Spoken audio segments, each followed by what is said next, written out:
తిరిగి BC news కి స్వాగతం. ఎన్నికల్లో తన పోటీ జగన్తోనే అని జనసేన అధినేత పవన్ కళ్యాణ్ స్పష్టం చేశారు. కాకినాడ జిల్లా పిఠాపురం నియోజకవర్గ పరిధిలోని ఉప్పాడలో నిర్వహించిన ఎన్నికల ప్రచార సభలో పవన్ కళ్యాణ్ ప్రసంగించారు. ఉప్పాడలో హార్బర్ నిర్మించకుండా 20,000 మంది మత్స్యకారుల జీవనోపాధిపై జగన్మోహన్ రెడ్డి దెబ్బ కొట్టారని మండిపడ్డారు. జగన్ తన సొంత పత్రికల్లో ప్రకటనల కోసం 320 కోట్లు ఇచ్చారని, అదే డబ్బు పేదల కోసం ఎందుకు ఖర్చు చేయడం లేదని ప్రశ్నించారు. SEZ లో ఇంకా ఎందుకు పరిశ్రమలు పెట్టలేదని అడిగితే ఇంకా కోడి పొదగలేదు, గుడ్డు పెట్టలేదని మంత్రి చెప్పడం విడ్డూరంగా ఉందన్నారు. ఉప్పాడ తీరంలో 320 ఎకరాలు కోతకు గురైందని, సముద్రపు కోతను అరికడతామని, కూటమి ప్రభుత్వం రాగానే మెగా DSC వేస్తామని హామీ ఇచ్చారు. రాజకీయ నాయకులు వచ్చేమో కానీ నేను మొదటి తరం రాజకీయ నాయకుని, మీలో నుంచి వచ్చిన వాడిని, సగటు మధ్యతరగతి మనిషిని. నాకు ఆ కష్టం తెలిసి నాకు ఎలా ఉంటుందో, నేను మీ కష్టాలకు నా భుజం కాసేస్తాను. మీ అందరికీ నా డబ్బు, నా శ్రమ, దశాబ్దంన్నర కాలం నా జీవితం, ముఖ్యంగా ఆఖరి దశాబ్దం ప్రజల కోసం, తెలుగు ప్రజల కోసం, ముఖ్యంగా ఆంధ్ర ప్రాంత ప్రజల కోసం మొత్తం ధారపోసాను. ఇప్పుడు నాకు వెనక్కి వెళ్ళడానికి కూడా లేదు. నా శ్రమ అంతా మీకే కోసం పెట్టాను. ముఖ్యంగా ఆడబిడ్డలకి, యువతకి నేను మీకు బంగారు భవిష్యత్తు చేయడానికి నేను నిలబడిపోయాను. అందుకే నేను సీట్లు కుదించుకొని కూటమిని బయటికి తీసుకొచ్చాను. మనకి నా మీద ఎవరినైనా పోటీ పెట్టచ్చు, వంగా గీత గారిని పోటీ పెట్టచ్చు. నా పోటీ మాత్రం జగన్ తోటే నా పోటీ. ఎందుకు పోటీ? హార్బర్ కట్టిస్తానని చెప్పాడు, జట్టీలు నిర్మిస్తానని చెప్పాడు. అవేమీ నిర్మించిన కాడికి అలాంటి వ్యక్తి ప్రభుత్వం కానీ, వారి ప్రతినిధులు కానీ, వారి ఎమ్మెల్యే అభ్యర్థులు కానీ, వారి ఎంపీలు కానీ అర్హత లేదు. 5 సంవత్సరాల విలువైన కాలాన్ని మనకిస్తే ఈ రోజు వరకు మన హార్బర్లు కానీ, జట్టీలు కానీ నిర్మించలేకపోయారు. చాలాసార్లు అసలు మనకి ఏం అన్యాయం జరుగుతుంది, పథకాలు ఎందుకు రావట్లా, ఎందుకు మనకి ఏ నష్టం జరుగుతుంది, జగన్ లంచం తీసుకుంటే మనకు వచ్చే నష్టం ఏంటి, మనకేం పోద్ది, జగన్ కరప్షన్ నాకేం తెలియట్లేదే, నా జేబులోంచి డబ్బులు తీసుకోవట్లేదే అని మీరందరూ చాలామంది అంటూ ఉంటారు. వారికి నేను ఒకటే చెప్తా ఉన్నా.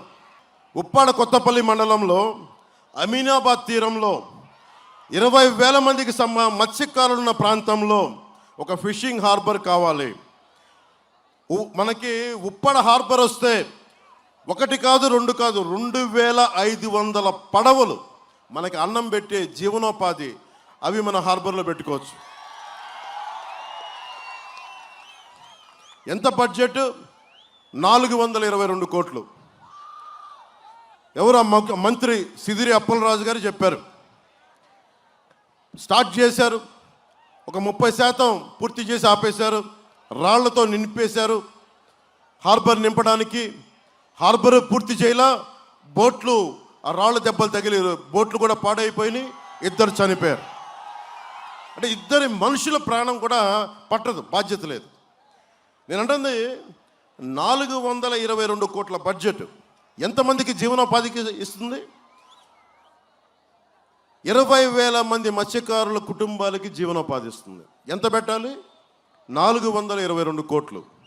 మరి డబ్బు ఎందుకు పెట్టట్లా? ఎక్కడికి వెళ్తుందో డబ్బు?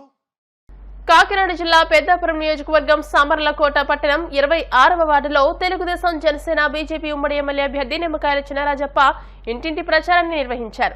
జన నీరాజనాల మధ్య చైతన్య రథంపై చినరాజప్ప ఎన్నికల ప్రచారాన్ని నిర్వహించారు. ఈ సందర్భంగా చినరాజప్ప మాట్లాడుతూ, మద్యాన్ని నిషేధించి ఓట్లు అడుగుతానన్న జగన్ ఆ హామీని ఎందుకు నెరవేర్చలేకపోయారో చెప్పాలని ప్రశ్నించారు. కరెంటు ఛార్జీలు తగ్గిస్తామని ఇచ్చిన హామీ అటుంచితే 9 సార్లు ఛార్జీలు పెంచి ప్రజలకు షాక్ కొట్టేలా చేశారని అన్నారు.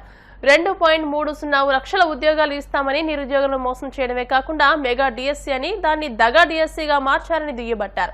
ఇసుక విధానాన్ని మారుస్తామని చెప్పి ఇసుకను అక్రమంగా దోచుకున్నారని ఆరోపించారు. 25 లక్షల ఇళ్ల నిర్మాణం చేస్తామని మాట ఇచ్చి మడమ తిప్పారని అన్నారు. స్పందన వచ్చింది. తెలుగుదేశం, జనసేన, బీజేపీ నాయకులు కూడా రావడం, పెద్దరెత్తున ప్రజలు కూడా అటెండ్ అవడం జరిగింది. చాలా సంతోషం. ఎందుకంటే ఇవాళ పెద్ద మార్పు కనపడుతుంది. ఇవాళ రాష్ట్రంలో కూటమి రావాలి, చంద్రబాబు నాయుడు రావాలి, అక్కడ మోడీ గారు ప్రధానమంత్రి రావాలని చెప్పి ప్రతి ఒక్కరు ఉన్నారు. ఎందుకంటే డెవలప్మెంట్ గురించి ఆలోచిస్తున్నారు.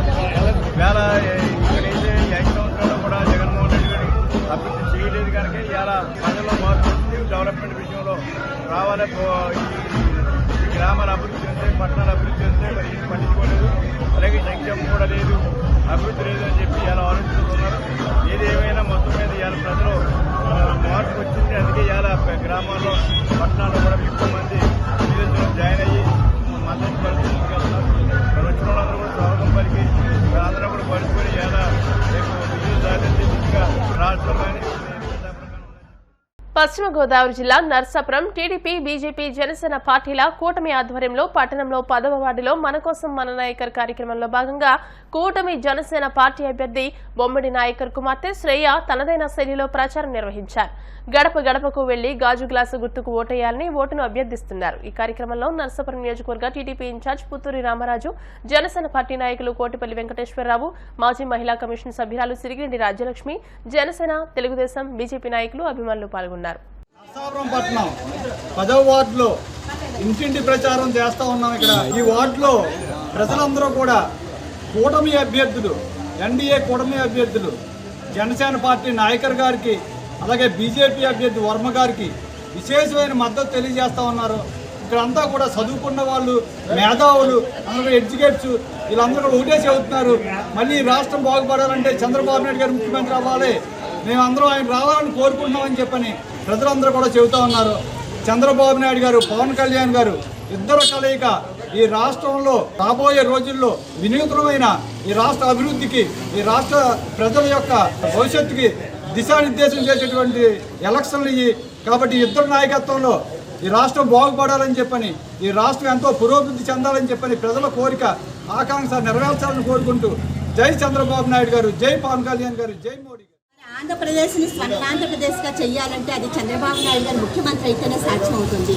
కాబట్టి అందులో భాగంగా ఈరోజు ఎన్డీఏ కూటమి ద్వారా నర్సాపురం నియోజకవర్గాల్లో జనసేన అభ్యర్థి నాయకర్ గారు పోటీ చేయడం జరుగుతుంది. అదేవిధంగా నర్సాపురం పార్లమెంటరీకి వర్మ గారు పోటీ చేయడం జరుగుతుంది. మరి అందరూ కూడా అంటే ఈ గాజు గ్లాసు కమలం గురించి ఓటు వేయాలని చెప్పి మేము ప్రతి ఒక్కరు చెప్తుంటే మంచి స్పందన లభిస్తుంది నర్సాపురం నియోజకవర్గంలో. ఎందుకంటే ప్రతి ఒక్కరు మార్పు కోరుకుంటున్నారు కాబట్టి ఆ మార్పు ఈసారి ఈ ఎలక్షన్స్తో సాధ్యమవుతుంది. మహిళా శక్తి అంటే ఏంటో కూడా నిరూపించుకుంటామని చెప్పి Janasena party, BJP party, Telugu Desam party తరఫున ప్రచారం చేస్తున్నామండి. 2 నెలల నుంచి చేస్తున్నాము. ఇక్కడ ప్రజల స్పందన కూడా చాలా బాగుంది. చంద్రబాబు నాయుడు గారు వచ్చారు, పవన్ కళ్యాణ్ గారు వచ్చారు. ఆ 2 మీటింగ్ కూడా చాలా బాగా జరిగింది, చాలా సక్సెస్ అయింది. ప్రజల్లో కూడా చాలా మంది దగ్గర మార్పు వచ్చింది, స్పందన కూడా చాలా బాగుంది. విజయానికి చాలా దగ్గరగా ఉన్నాం మనం కూడా. మనకి నర్సాపురం నియోజకవర్గంలో ఎమ్మెల్యేకి గాజు గ్లాస్ గుర్తు వస్తుంది, ఎంపీకి కమలం గుర్తు వస్తుంది. తప్పకుండా ఈ రెండింటికి సపోర్ట్ చేసి మీరు గెలిపిస్తారని కోరుకుంటున్నాను.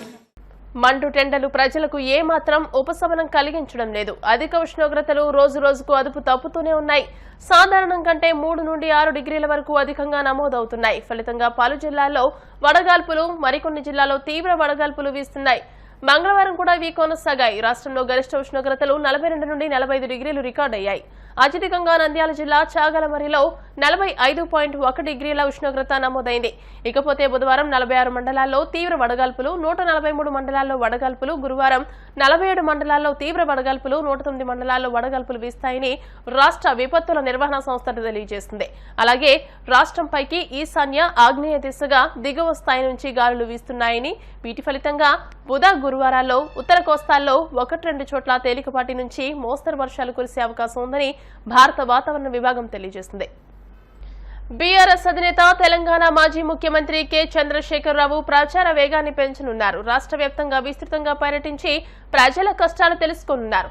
రానున్న పార్లమెంట్ ఎన్నికల్లో బీఆర్ఎస్ ను గెలిపించాలని ఓటర్లను కోరనున్నారు. ఈ నేపథ్యంలో ఇవాళ నుండి రాష్ట్ర వ్యాప్తంగా బస్సు యాత్ర ప్రారంభం కానుంది. ఈ నేపథ్యంలో కేసీఆర్ యాత్ర కొనసాగించబోయే బస్సుకు తెలంగాణ భవన్లో మంగళవారం రోజున ప్రత్యేక పూజలు నిర్వహించారు. ఈ రోజు వరుసగా 17 రోజుల పాటు సాగే ఈ యాత్రకు ఎన్నికల కమిషన్ అనుమతినివ్వడంతో పార్టీ అవసరమైన ఏర్పాట్లను చేసింది. మే నెల 10వ తేదీ వరకు ఈ బస్సు యాత్ర కొనసాగుతోంది. మిర్యాలగూడలో ప్రారంభమై సిద్దిపేటలో జరిగే బహిరంగ సభతో యాత్ర ముగుస్తుంది. లోక్సభ ఎన్నికల్లో అత్యధిక స్థానాల్లో పార్టీ అభ్యర్థులు గెలిపే లక్ష్యంగా కేసీఆర్ బస్సు యాత్రకు శ్రీకారం చుడుతున్నారు. దాదాపు ప్రతి పార్లమెంట్ నియోజకవర్గంలో 1-2 అసెంబ్లీ నియోజకవర్గాల్లో రోడ్ షోలు ఉండేలా బస్సు యాత్రను ప్లాన్ చేశారు. వార్తను ముగించే ముందు ముఖ్యాంశాలు మరోసారి. టీడీపీ కూటమిపై సీఎం జగన్ విమర్శల దాడి, మోసాలతో ప్రజలను వంచడానికి చంద్రబాబు సిద్ధమయ్యారంటూ ఎద్దేవా. శ్రీకాకుళం జిల్లా పాతపట్నంలో ఉత్సాహంగా చంద్రబాబు ప్రజాగళం సభ, భారీగా తరలివచ్చిన కూటమి నాయకులు, కార్యకర్తలు. నా పోరాటం జగన్తోనే అన్న పవన్ కళ్యాణ్, మత్స్యకారుల జీవితాలతో వైసీపీ ఆటలాడిందంటూ తీవ్ర ఆగ్రహం.